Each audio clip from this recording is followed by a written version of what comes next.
नमस्कार मित्रांनो, मी सुशील माडी. महत्त्वपूर्ण माहिती तुमच्यासाठी घेऊन येत आहे. मित्रांनो, कालच आपल्या राज्याचे मुख्यमंत्री माननीय देवेंद्र फडणवीस साहेब यांनी आर्थिक बजेट सादर केला. त्यांनी शेतकऱ्यांना दिलेलं आश्वासन पूर्ण केलं, कर्जमाफी केली म्हणून त्यांचे अभिनंदन. मित्रांनो, पण जशी कर्जमाफी झाली का जसंही काल बजेट सादर झाला, त्याचे पडसाद लगेच सरकारचे दिसायला लागले. रात्रीमध्येच LPG गॅस गॅसची किमती 60 रुपयाने वाढल्या.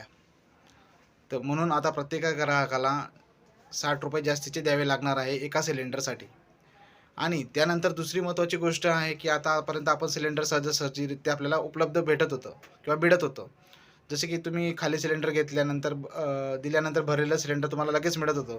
तर याच्यापुढे असं होणार नाही आहे मित्रांनो. तुम्हाला याच्या आधी पहिले बुकिंग करावं लागणार आहे. तुमचं वितरकाकडे तुमचा मोबाईल नंबर रजिस्टर असणं आवश्यक आहे. तुमच्याकडे गॅसचं पासबुक असणं आवश्यक आहे. या सगळ्या गोष्टी आता अवेलेबल कराव्या लागणार आहेत मित्रांनो.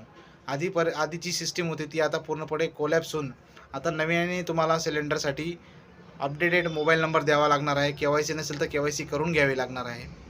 आणि त्याचबरोबर दुसरी माहिती मी तुमच्यासाठी एक देत आहे मित्रांनो, की समजा आता तर सिलेंडरचे भाव वाढले, तसंच एक वर्ल्ड वॉर म्हणूया आपण त्याला, इस्रायल, इराण आणि अमेरिका यांचं युद्धाचे सावट हे संपूर्ण जगाला बघायला भेटत आहे. कदाचित येणाऱ्या काळात पेट्रोल, डिझेल यासारख्या ज्या नैसर्गिक संपत्ती म्हणतो आपण यांना, यांचेही भाव वाढण्याची दाट शक्यता आहे. म्हणून मित्रांनो, तुम्हाला जर काही स्टॉक करता येत असेल अशा गोष्टींचा तर स्टॉक करून ठेवा. साधारण माणसांना तर याचा काही फरक पडत नाही, पण जे व्यावसायिक असतात, जसे की ज्यांचा गाड्यांचा व्यवसाय असेल किंवा एखाद्यांचं बिझनेस असेल, जे खाणारे खाद्यपदार्थ जे ते विकणे करणारं जे ऑइल असतं, ते ऑइलचं असेल तर त्यांनी स्टॉक करून ठेवला तर त्यांच्यासाठी बेटर राहणार आहे. याचे भाव वाढण्याची दाट शक्यता आहे. तोपर्यंत मित्रांनो, धन्यवाद. पुन्हा भेटूया नवीन माहिती, नवीन व्हिडिओत. धन्यवाद. जय हिंद.